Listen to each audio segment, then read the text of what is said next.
चीजें इंसानों की सोच से परे होती हैं। जो बातें शायद सुनने में अनबिलीवेबल या झूठी लगें, उनका सच होना उतना ही मुमकिन होता है जितना एक सूखे पत्थर पर पौधे का उगना। आज की कहानी भी कुछ ऐसी ही है। सैम, जॉन और उसकी छोटी बहन लिंडा अपने घर के पास में लगे एक मेले में गए। वहां हर किस्म की राइड्स और खाने की चीजें थीं। घूमते घूमते वो मेले में एक ऐसी जगह पहुंचे जहां पर कोई नहीं था। बस सामने एक बड़ा सा टेंट लगा था जिसके ऊपर एक वार्निंग जैसा कुछ लिखा था, you don't wanna meet Honjo, यानी होंजो से ना मिलने में ही भलाई है। उस टेंट के आगे लगे स्पीकर से एक बहुत ही डरावनी जोकर की हंसी की आवाजें आ रही थी। लिंडा तो उस टेंट को देखकर ही डर गई और जॉन ने भी अपने कदम पीछे कर लिए। पर सैम थोड़ा अलग नेचर का था। उसको हर चीज में खुद को बड़ा दिखाना बेहद पसंद था। उसने जॉन और लिंडा का मजाक उड़ाया और उस टेंट की तरफ बढ़ने लगा। उस टेंट की एंट्री के पास पहुंचते ही एक मोटा सा आदमी रंग बिरंगा कोट पहने सैम के सामने आ गया। उसने अपने मुंह में एक जलती सिगार रखी हुई थी। उसने सैम को देखते ही मुस्कुराते हुए कहा, सही दरवाजा चुनोगे तो तुम आजाद हो, पर अगर गलत चुनोगे तो तुम्हें होंजो मिलेगा। इतना कहकर वो आदमी जोरों से हंसने लगा। अब सैम उस क्रीपी आदमी से मिलकर थोड़ा घबराने लगा था। ऐसा अजीब आदमी उसने पहले कभी नहीं देखा था। उसने पीछे मुड़कर जॉन को ढूंढा और जैसे ही वो वापस घूमा, वो आदमी उसके पीछे से कहीं और चला गया। अगले दिन जॉन के घर पर तीनों बच्चे मेले में लगे उस टेंट के बारे में इंफॉर्मेशन खोजने लगे। तभी जॉन के हाथों एक ऐसा आर्टिकल लगा जिसे देखकर उन तीनों के होश उड़ गए। उसमें लिखा था कि करीबन 50 साल पहले होंजो नाम का एक जोकर बहुत फेमस हुआ करता था और वो अपने सभी करतब सिगार पीते हुए करता था। एक दिन उसकी सिगार की वजह से ही उसके टेंट में आग लग गई और वो खुद ही उस आग में जलकर मर गया। उसके कई सालों बाद मेले में लगने वाले हॉन्टेड हाउस में लोगों को डराने के लिए होंजो का पुतला लगा दिया जाता है। पर कुछ लोगों का मानना है कि होंजो की आत्मा आज भी उन पुतलों में जिंदा हो जाती है। जॉन और लिंडा के तो ये पढ़कर ही पसीने छूट गए, पर सैम ये पढ़कर जोर जोर से हंसने लगा और जॉन और लिंडा के डरने का मजाक भी उड़ाने लगा। जॉन को सैम का हंसना पसंद नहीं आया और उसने सैम को उस टेंट के अंदर अकेले जाने के लिए चैलेंज कर दिया। सैम ने फिर से हंसते हुए जॉन को जवाब दिया कि वो उसका चैलेंज एक्सेप्ट करता है और उसने इतना भी कहा कि वो उस टेंट के अंदर जाएगा भी और होंजो के उस पुतले से उसकी लाल नाक भी चुरा कर लाएगा। और अगर उसने ऐसा किया तो जॉन को वो जोकर की नाक पहनकर स्कूल जाना होगा।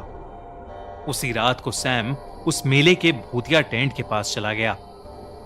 एंट्री पर उसे फिर से वही सिगार पीता हुआ आदमी मिला। टिकट खरीदकर सैम उस टेंट के अंदर चला गया। उस टेंट के अंदर एकदम अंधेरा था।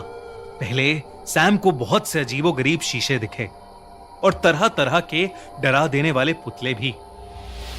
पर सैम कमजोर दिल का नहीं था। वो हंसता खेलता बस आगे बढ़ता चला जा रहा था। आगे चलते चलते सैम एक बंद कमरे में पहुंच गया। उसने एक दीवार पर पीठ लगाई और आगे जाने का रास्ता खोजने लगा, लेकिन तभी उसके पीछे की दीवार एक दरवाजे की तरह खुल गई और सैम उसके अंदर चला गया।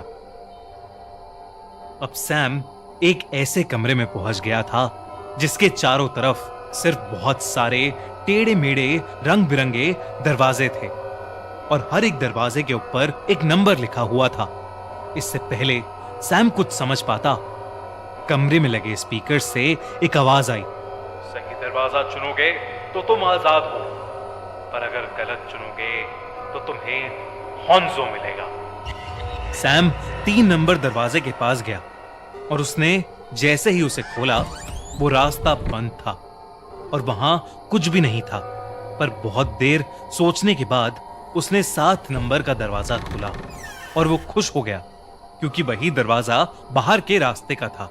सैम वहां से निकलना चाहता था पर उसे जॉन से लगाई अपनी शर्त पूरी करनी थी, तो वो उस दरवाजे को ढूंढने लगा जहां होंजो का पुतला था। जैसे ही उसने 5 नंबर का दरवाजा खोला, अंदर से एक बहुत ही डरावना आदमी उसके सामने आ गया। लेकिन जब सैम ने ध्यान से देखा तो वो कोई आदमी नहीं बल्कि सिगार पीता हुआ मोटा सा एक जोकर का पुतला उसके सामने था। कुछ सेकंड्स के लिए सैम की सांसें ही रुक गईं, पर उसने खुद को समझाया कि वो सिर्फ एक पुतला है और उसने उस पुतले से उसकी लाल नाक उतार ली और उस लाल नाक को लेकर हंसता हुआ उस कमरे से बाहर चला गया। सैम उसी शाम जोकर की उस लाल नाक को लेकर जॉन के घर चला गया और उसे पहनाकर उस पर हंसने लगा। जॉन ने गुस्से में आकर उस लाल नाक को दूर फेंक दिया और अपने घर के अंदर चला गया। सैम अब उस नाक को ढूंढता हुआ घर के बैकयार्ड तक पहुंचा। उसे ऐसा महसूस हुआ जैसे कोई उसे देख रहा है और अचानक से उसे सिगार जलने की स्मेल भी आने लगी। सैम ने इधर उधर नजर घुमाकर देखा पर आसपास कोई भी नहीं था।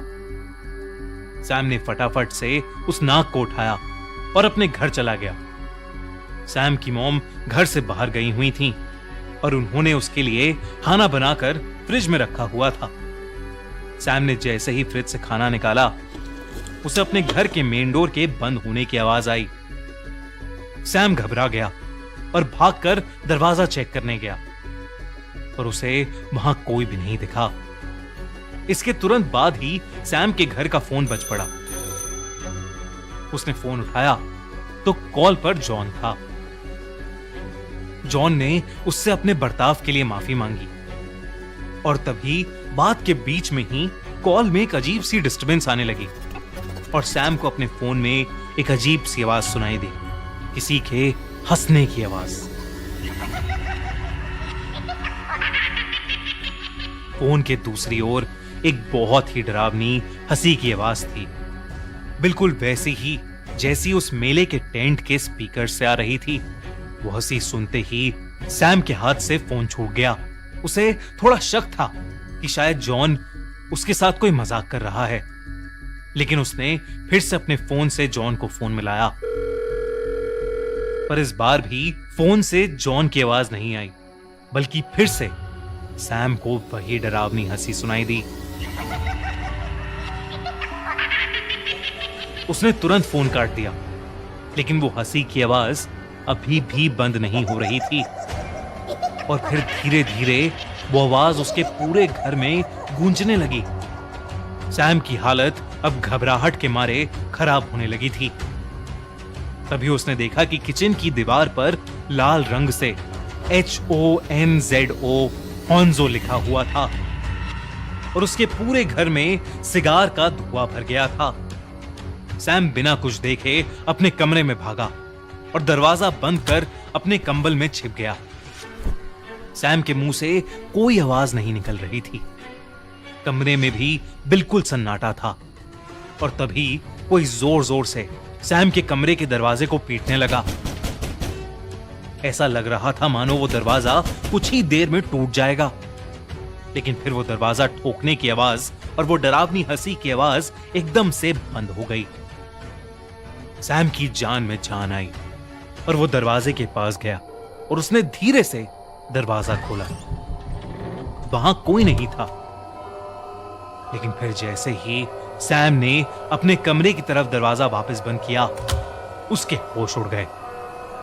उसके दरवाजे पर लगे शीशे में सैम को होंजो दिखा और सैम बेहोश हो गया।